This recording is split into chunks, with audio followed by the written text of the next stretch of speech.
Hey guys, subscribe for daily content, and if you're shopping for gear, make sure you check out the description for the newest items at some of the very best online retailers. There's also links for some of the items that I personally recommend. Thanks! What's going on YouTube? Metal Complex here, and today I've got a short little overview and presentation to share with you guys. This is a special edition of the Hinderer XM-18 3.5 inch with Chad Nichols Damascus. These were made by, obviously the Damascus was made by Chad Nichols, but these were made by Hinderer knives, right? The same way other Hinderer knives are made.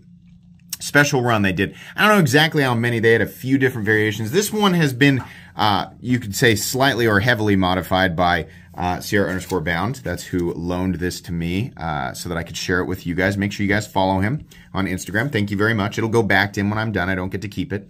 Follow me on Instagram at metal_complex. And thanks so much to my patrons for supporting me. Yeah, as a Hinderer fan, which I am absolutely a Hinderer fan. This knife is, this is the one that got away. I tried, I never actually got the chance to try because myself and, another gentleman who I'm sure is here watching and laughing, both of us messed the drop time up. Both of us. And we missed it. We thought we were waiting for them to drop. Little did we know they had already dropped. So we missed it. It was a big whoops, you know. So yeah, it's kind of a funny story. It's kind of a sad story, but I really wanted one of these. This is really cool. I mean, if you're a collector, especially a Hinderer collector, this is one of the ultimates out there, right? There's a lot of cool, rare, unique Hinderers, but this is one of the ultimates. Scott put the 2022 filler tab in there, I think. I don't think they came with those. And also the pocket clip, he added that as well. I think he actually switched out the scale too. Now, maybe, or maybe it came with that. I'm not sure. They had different variations of this knife, and I'll tell you initially why I was so excited. They had versions of this knife that were, and they were all full titanium, and by the way, they came in at $810. $810, who would ever spend, stop. Who would ever spend, listen, there were people, kicking down doors is a silly analogy, right? It was so much more sweaty than just kicking down doors. People were ravenously trying to get these things.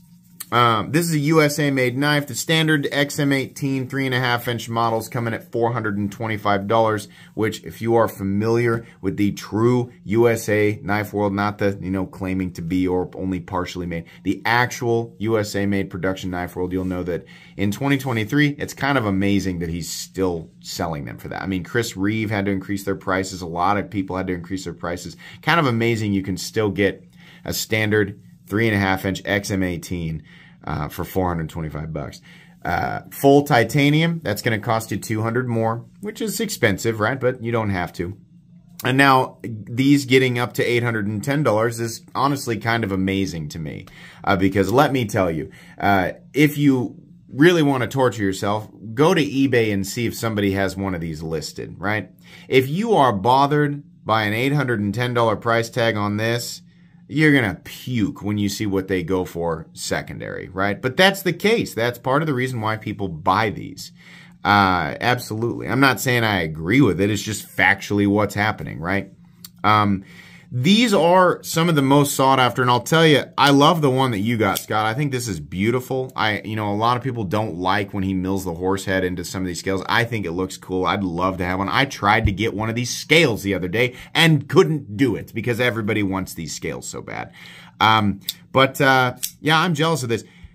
There were a couple, I think. The ultimate versions of this were, the same blade, stone-washed, full titanium, but they were textured not just on the front side, but on the back as well. That was, to my knowledge, the very first time. Now, I have an XM-18 with a textured lock side, but it's not full tie. That was the first time that a knife was being shipped from the ranch, directly from Hinderer Knives, with titanium that was textured on both sides. And on top of that, it was sporting a Chad Nichols Damascus blade. It might not be the case for everybody, but to people who specifically collect Hinderer knives, that was like an ultra grail. Like, I mean, whoever got one of those, the ones that were textured on both sides, congrats.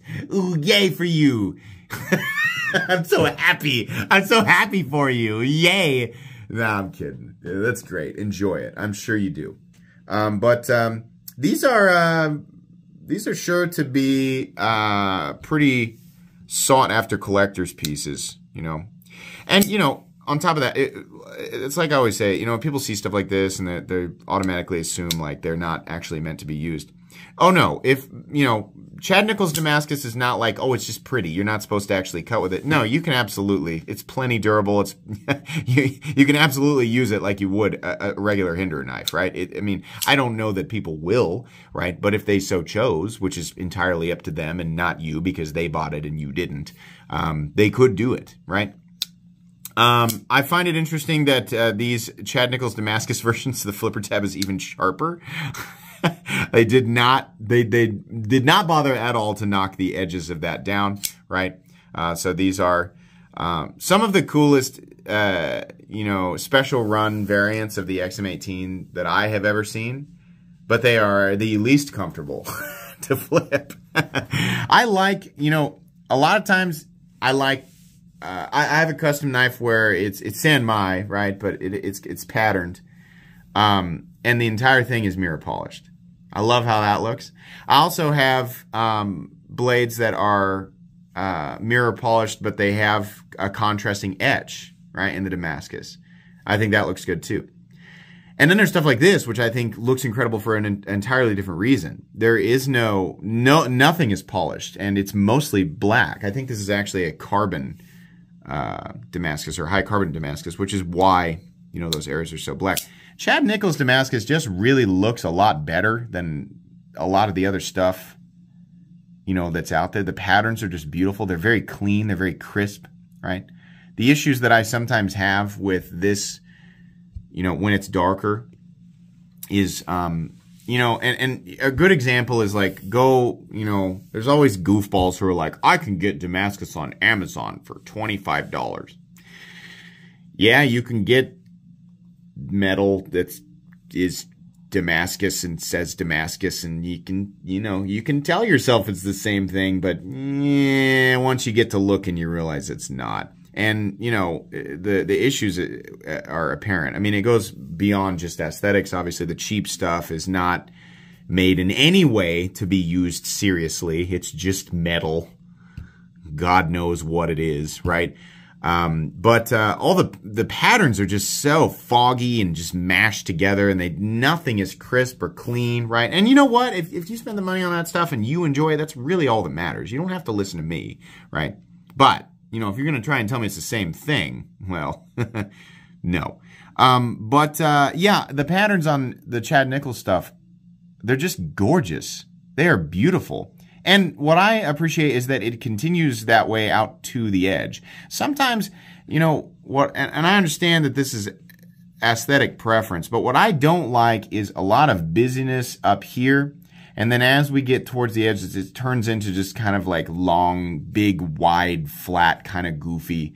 It just turns into that, right? It makes me think like this was cut from a block and there were better, like, the parts of the block that the people want or will pay the most for are the ones where there's wild and crazy patterns, but they're very consistent and the layers are consistent, right? This makes me think it was cut from kind of a poopy end of the block. I see that sometimes, not just with Damascus, but with Damasteel, right? I have some less than pleasing images in my head from, you know, some production knives with Damasteel that just doesn't look really all that great. But whenever I see the Chad Nichols stuff, and I think the reason that his name is so synonymous with quality is that it's like you're always going to get a premium cut, right? I mean, this really looks good. Now, again, I know it's aesthetic preference. Some people might like the, you know, where it's real busy and then it gets kind of bleh, right? But this is just gorgeous to me. It's beautiful. We've got the laser etched Hinderer logo, and then everything else is essentially the same. I mean, this is still a production Hinderer, right? It's just a special variant that, you know, despite how fussy it makes some people, it's just going to be, you know, worth a lot of money. This is the fact that I've had to face, and it's tough. You know, it's tough for me too. If I want this knife now, I have no choice but to pay way more money for it, right? And no matter how much I kick and scream and cry and tell everybody that it's unfair and that I should be, you know, that I should be granted the same exact price as the people who got their hands on it initially, no matter how much I, you know, cry my pants over that, it's not going to change the fact that, yeah, I'm going to have to pay a lot more, right? So this is one of those where I'm just going to have to let it go, you know? This knife, it's not teaching me an important lesson. It's reminding me of an important lesson. You can't always get what you want. And I think the 2023 knife world has spoiled a lot of us. Certainly me. I run a channel that makes it a lot easier for me to get my hands on crazy stuff. Obviously, I can't get everything that I want. And this is one of those things. And it is sitting here mocking me and laughing at my big dumb face. And I'm sure that it will do the same all the way up to when I put it in the box and ship it back to Scott. I really wanted this. I could not believe, you know, or at least I looked at the listing. I couldn't remember before I started this video. I was like, were these 800? Were they 900, right? But I looked up because DLT got a few of them. They were allowed to sell a few of them. $810 is what they're listed for. I think you can still actually go find the listing for it. And I thought, that is amazing that they only charged. I know people are not going to understand that, some people, but it's amazing to me that they only charged $810 for these. They were gone. I'm pretty sure they were all gone in less than 10 seconds. And I don't mean like, haha, they went super fast. I mean, they were literally bought in under 10 seconds. So even if I had been there on time, it's not likely that I would have been able to get one. People always assume, you know, number one, that I am YouTube's biggest Hinderer fan. I think I'm YouTube's loudest Hinderer fan, which is not the same thing. But they assume that, and then they also assume because that is the case that Rick Hinderer does special favors for me. Rick Hinderer does exactly 0 favors for me. I get no special treatment whatsoever. So I was in line like everybody else, right? Which is fair. I was just in line at the wrong time, and I didn't get it. So I'm just going to have to, I was told no by the universe, and I'm just going to have to accept that. So, yeah, this is really cool. I mean, you know, this is not, it's not a review. I just wanted to talk about this knife and kind of mark this knife's place in history, at least on my channel. If you don't know, I have an entire playlist dedicated to Hinderer knives if you're big into Hinderer knives, or if you're just learning about Hinderer knives and you want information on past models or generations, etc., then you can go, you can check that playlist out if you want to. Scott, thanks for torturing me with this. I mean, sending this to me for review and inspection. It's very kind of you. No, I'm kidding. I do appreciate it. I always enjoy an opportunity to look at anything and everything, right? That's going to be pretty much it today, guys. Please make sure to follow me on Instagram at metal_complex. If you enjoyed this video, leave a like. If you'd like to check out my other content, I do, of course, have lots of videos of knives that are either expensive or inexpensive that I do or don't like, so check those out. And if you enjoy all my content, go ahead and click on that Metal Complex logo right there and subscribe because there's definitely more coming. Thanks again for watching, everybody, and have a great day.